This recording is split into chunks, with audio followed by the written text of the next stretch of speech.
श्रीमते रामानुजाय नमः। श्री गोदाम्बा प्रपत्तिः। श्रीभूमिनायक मनोहर देवी मान्ये श्री विष्णुचित्ततनये श्रितकामधेनो माता समस्त जगतां महनीय कीर्ते गोदे तदीय चरणौ शरणं प्रपद्ये। श्रीदान्विनाभे नगरे तुलसी वनान्ते देवी स्वयं समुदिता जनकात्मजेव। भूम्यं सतो भुवन पावनि भूसमेदै गोदे तदीय चरणौ शरणं प्रपद्ये। आरभ्य शैशवमनामतसुमच्युताङ्घ्रि भक्त्या निरस्त विषयान्तरभावबन्धै श्रीभूषमानुपमदिव्यमहानुभावे गोदे तदीय चरणौ शरणं प्रपद्ये। सुयोतमाङ्गधितमाल्यसमर्पणेन गोदेति नाम वशी स्वयमच्युताय। भाग्याधिके परमपुरुषभाग्यलब्धे गोदे तदीय चरणौ शरणं प्रपद्ये। त्वत्त्वन्तवेष्टधितमाल्यवरं मुकुन्द सङ्गृह्य मूर्धनिमहं मुमुदे नितान्तम्। तत्प्रेमवर्णकसुसुन्दर दिव्यमूर्ते गोदे तदीय चरणौ शरणं प्रपद्ये।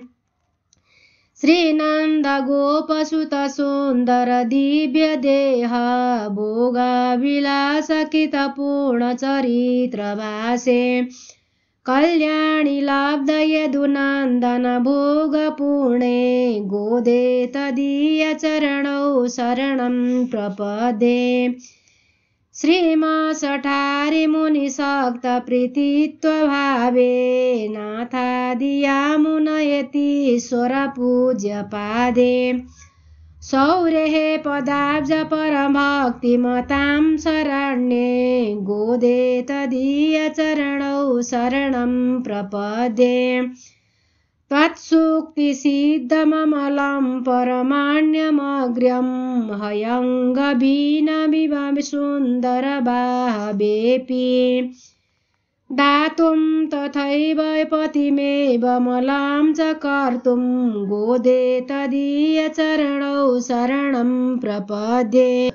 प्रबोधकी स्तुतिवशीकृतवासुदेवे पद्मापते प्रतितभाग्यकृतावतारे गोपाल बालचरिते सुकृतानुरागे गोदे तदीय चरणौ शरणं प्रपद्ये।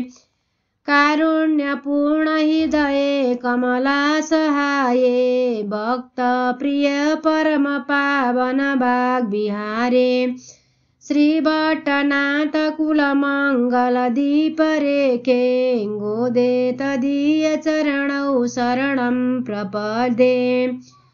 वज्रारविन्द मकर ध्वज शङ्ख चक्र छत्राभिलाञ्छिततलौ सरसीरुहाभौ सर्वाश्रितार्तिहरणे सपदि प्रवीणौ गोदे त्वदीय चरणौ शरणं प्रपद्ये।